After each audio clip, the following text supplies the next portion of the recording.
Hello, welcome to Daily Inspirations. I'm Michelle Dawn. Today I am decorating my Villa Beautiful lined vertical planner for the week of August 8th, 2022. I am using the Villa Beautiful Oceania kit from July 2022. I have pulled some stickers, so this is kind of the color scheme we're going with. And I have my tapes here next to me ready to go. These are the ones that came in the Oceania kit, but I will probably only use this one this time. And of course I have my Girl Boss Anna ink overlays, washi inks ready to go. Oh, before we get started, I want to show you my latest Happy Mail. I'm so excited. I got some new Villa Beautiful pens. Oh my gosh, they're so pretty. Okay, so first is Best Day Ever.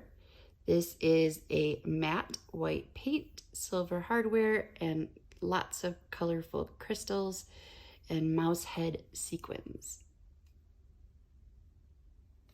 It's just so fabulously pretty. I love it so much. Elsa, which is going into my favorites collection. This is one of my favorites ever. This is a very soft teal, silver hardware, looks like royal blue, and what do they call that? The one that changes color, iridescent maybe? And some like little snowflake sequins. It's really pretty. Oh, and this one is glossy, as is this one. This is a deep forest green, like a very, very deep teal. It is called Merida. It has gold hardware, and the crystals are yellow, orange, green, and maybe clear, I don't know. But it's very pretty. It's beautiful. These are the three that I got from the newest release because I could only afford 3. But I also really want Mulan and Pocahontas. However, I will have to wait to order those. Aren't they gorgeous? Okay, that's it. We are going to get started. Enjoy. Today's plan with me is extra special for you, and that is because August 9th is National Book Lovers Day. So I am going to read you a book. Instead of reading you facts about National Book Lovers Day, I thought it would be fun to actually read a book. Now, we're not going to get through the entire thing because it's a bit long. There are 3 parts, and we will get through part 1 today, and the story is The Little Mermaid by Hans Christian Andersen. And I thought that was appropriate because I'm using mermaid stickers. Okay, here we go. The Little Mermaid by Hans Christian Andersen. Far out in the ocean, where the water is as blue as the prettiest cornflower and as clear as crystal, it is very, very deep. So deep, indeed, that no cable could sound it, and many church steeples piled one upon another would not reach from the ground beneath to the surface of the water above. There dwell the Sea King and his subjects. We must not imagine that there is nothing at the bottom of the sea but bare yellow sand. No, indeed, for on this sand grow the strangest flowers and plants, the leaves and stems of which are so pliant that the slightest agitation of the water causes them to stir as if they had life.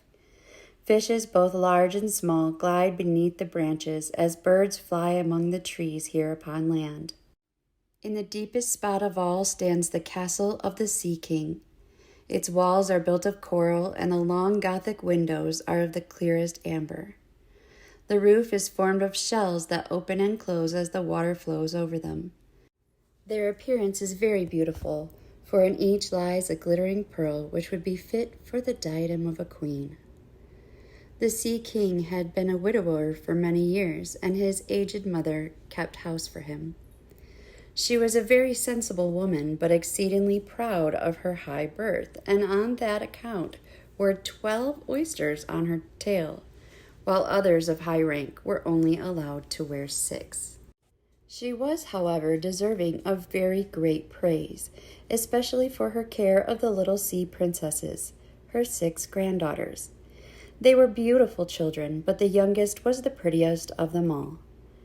Her skin was as clear and delicate as a rose leaf, and her eyes as blue as the deepest sea. But like all the others, she had no feet, and her body ended in a fish's tail. All day long they played in the great halls of the castle or among the living flowers that grew out of the walls. The large amber windows were open, and the fish swam in, just as the swallows fly into our houses when we open the windows. Only the fishes swam up to the princesses, ate out of their hands, and allowed themselves to be stroked. Outside the castle there was a beautiful garden, in which grew bright red and dark blue flowers, and blossoms like flames of fire. The fruit glittered like gold, and the leaves and stems waved to and fro continually. The earth itself was fine as sand, but blue as the flame of burning sulfur. Over everything lay a peculiar blue radiance, as if the blue sky were everywhere, above and below, instead of the dark depths of the sea. In calm weather the sun could be seen, looking like a reddish-purple flower with light streaming from the calyx. Each of the young princesses had a little plot of ground in the garden, where she might dig and plant as she pleased. One arranged her flower bed in the form of a whale. Another preferred to make hers like the figure of a little mermaid, while the youngest child made hers round like the sun, and in it grew flowers as red as his rays at sunset. She was a strange child, quiet and thoughtful. While her sisters showed delight at the wonderful things which they obtained from the wrecks of vessels, she cared only for her pretty flowers, red like the sun, and a beautiful marble statue. It was the representation of a handsome boy carved out of pure white stone, which had fallen to the bottom of the sea from a wreck. She planted by the statue a rose-colored weeping willow. It grew rapidly and soon hung its fresh branches over the statue, almost down to the blue sands. The shadows had the color of violet and waved to and fro like the branches, so that it seemed as if the crown of the tree and the root were at play, trying to kiss each other. Nothing gave her so much pleasure as to hear about the world above the sea. She made her old grandmother tell her all she knew of the ships and of the towns, the people and the animals. To her it seemed most wonderful and beautiful to hear that the flowers of the land had fragrance, while those below the sea had none, that the trees of the forest were green, and that the fishes among the trees could sing so sweetly that it was a pleasure to listen to them. Her grandmother called the birds fishes, or the little mermaid would not have understood what she meant, for she had never seen birds. "When you have reached your 15th year," said the grandmother, "you will have permission to rise up out of the sea and sit on the rocks in the moonlight, while the great ships go sailing by. Then you will see both forests and towns." In the following year, one of the sisters would be 15, but as each was a year younger than the other, the youngest would have to wait 5 years before her turn came to rise up from the bottom of the ocean to see the earth as we do. However, each promised to tell the others what she saw on her first visit, and what she thought was most beautiful. Their grandmother could not tell them enough. There were so many things about which they wanted to know. None of them longed so much for her turn to come as the youngest, she who had the longest time to wait and who was so quiet and thoughtful. Many nights she stood by the open window, looking up through the dark blue water and watching the fish as they splashed about with their fins and tails. She could see the moon and stars shining faintly, but through the water they looked larger than they do to our eyes.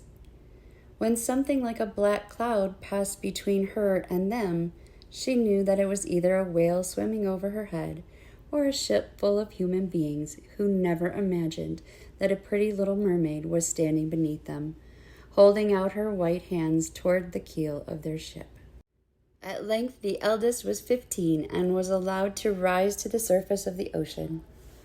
When she returned, she had hundreds of things to talk about, but the finest thing, she said, was to lie on a sandbank in the quiet moonlit sea, near the shore, gazing at the lights of the nearby town that twinkled like hundreds of stars, and listening to the sounds of music, the noise of carriages, the voices of human beings, and the merry pealing of the bells in the church steeples. Because she could not go near all of these wonderful things, she longed for them all the more. Oh, how eagerly did the youngest sister listen to all these descriptions. And afterward, when she stood at the open window looking up through the dark blue water, she thought of the great city with all its bustle and noise, and even fancied she could hear the sound of the church bells down in the depths of the sea. In another year, the second sister received permission to rise to the surface of the water and to swim about where she pleased. She rose just as the sun was setting, and this, she said, was the most beautiful sight of all. The whole sky looked like gold and violet and rose-colored clouds, which she could not describe, drifted across it. And more swiftly than the clouds flew a large flock of wild swans toward the setting sun, like a long white veil across the sea. She also swam toward the sun, but it sank into the waves as the rosy tints faded from the clouds and from the sea. The third sister's turn followed, and she was the boldest of them all, for she swam up a broad river that emptied into the sea. On the banks she saw green hills covered with beautiful vines, and palaces and castles peeping out from amid the proud trees of the forest. She heard birds singing and felt the rays of the sun so strongly that she was obliged often to dive under the water to cool her burning face. In a narrow creek, she found a large group of little human children, almost naked, sporting about in the water. She wanted to play with them, but they fled in great fright. And then a little black animal, it was a dog, but she did not know it, for she had never seen one before, came to the water and barked at her so furiously that she became frightened and rushed back to the open sea. But she said she should never forget the beautiful forest, the green hills, and the pretty children who could swim in the water although they had no tails. The fourth sister was more timid. She remained in the midst of the sea, but said it was quite as beautiful there as nearer the land. She could see many miles around her, and the sky above looked like a bell of glass. She had seen the ships, but at such a great distance that they looked like seagulls. The dolphins sported in the waves, and the great whales spouted water from their nostrils till it seemed as if 100 fountains were playing in every direction. The fifth sister's birthday occurred in the winter, so when her turn came, she saw what the others had not seen the first time they went up. The sea looked quite green, and large icebergs were floating about, each like a pearl, she said, but larger and loftier than the churches built by men. They were of the most singular shapes and glittered like diamonds. She had seated herself on one of the largest and let the wind play with her long hair. She noticed that all the ships sailed past very rapidly, steering as far away as they could, as if they were afraid of the iceberg. Toward the evening, as the sun went down, dark clouds covered the sky, the thunder rolled, and the flashes of lightning glowed red on the iceberg as they were tossed about by the heaving sea. On all the ship's sails were reefed with fear and trembling, while she sat on the floating iceberg, calmly watching the lightning as it darted its forked flashes into the sea. Each of the sisters, when first she had permission to rise to the surface, was delighted with the new and beautiful sights. Now that they were grown-up girls and could go when they pleased, they had become quite indifferent about it. They soon wished themselves back again, and after a month had passed, they said it was much more beautiful down below and pleasanter to be at home. Yet often in the evening hours, the sisters would twine their arms about each other and rise to the surface together. Their voices were more charming than that of any human being, and before the approach of a storm, they feared that a ship might be lost. They swam before the vessel, singing enchanting songs of the delights to be found in the depths of the sea, and begging the voyagers not to fear if they sank to the bottom. But the sailors could not understand the song and thought it was the sighing of the storm. These things were never beautiful to them, for if the ship sank, the men were drowned, and their dead bodies alone reached the palace of the Sea King. When the sisters rose arm in arm through the water, their youngest sister would stand quite alone, looking after them, ready to cry. Only, since mermaids have no tears, she suffered more acutely. "Oh, were I but 15 years old," said she. "I know that I shall love the world up there and all the people who live in it." At last she reached her 15th year. "Well, now you are grown up," said the old dowager, her grandmother. "Come and let me adorn you like your sisters." And she placed in her hair a wreath of white lilies, of which every flowered leaf was half a pearl. Then the old lady ordered 8 great oysters to attach themselves to the tail of the princess to show her high rank. "But they hurt me so," said the little mermaid. "Yes, I know. Pride must suffer pain," replied the old lady. Oh, how gladly she would have shaken off all this grandeur and laid aside the heavy wreath. The red flowers in her own garden would have suited her much better.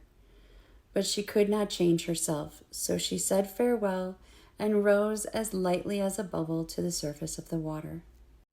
The sun had just set when she raised her head above the waves. The clouds were tinted with crimson gold, and through the glimmering twilight beamed the evening star in all its beauty.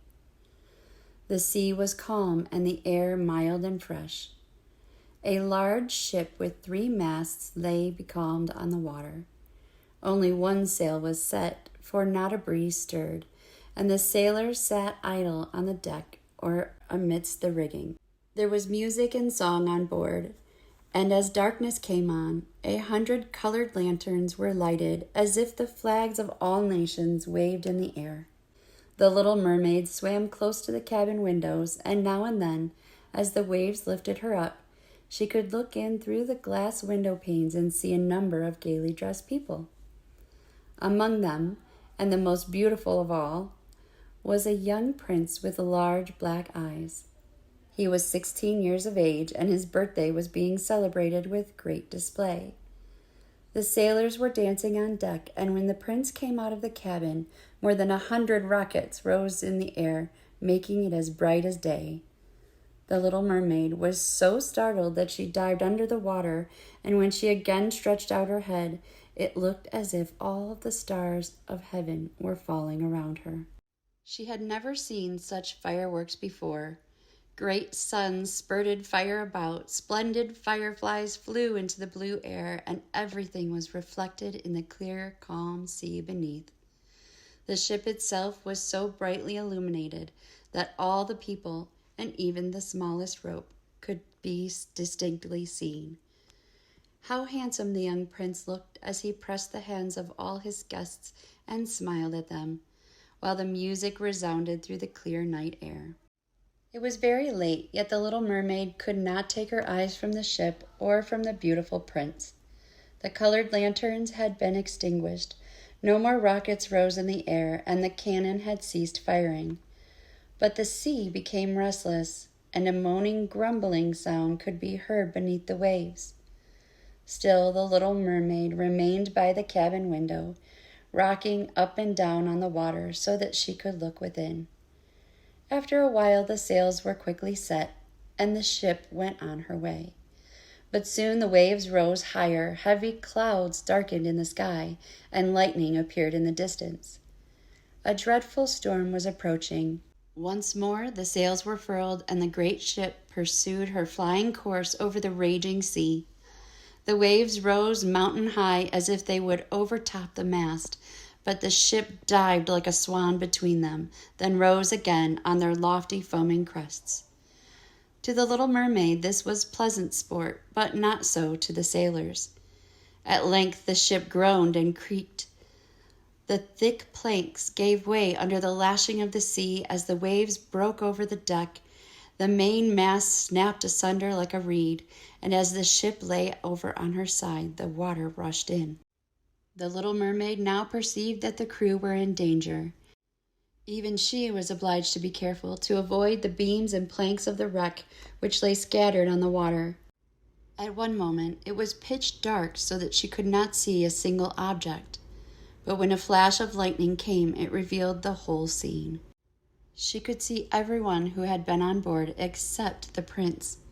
When the ship parted, she had seen him sink into the deep waves, and she was glad, for she thought he would now be with her. Then she remembered that human beings could not live in water, so that when he got down to her father's palace, he would certainly be quite dead. No, he must not die.